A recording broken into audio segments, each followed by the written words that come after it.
odlučio sam definitivno se baviti profesionalno s politikom i mislim da bi ti bil dostojna zamjena u bendu. Nema tako molim.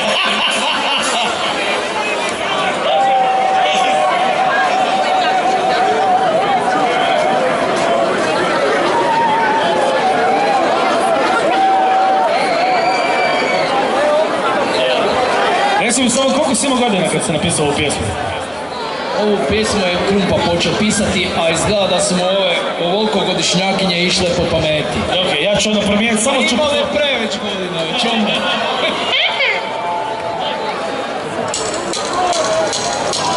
Thank you.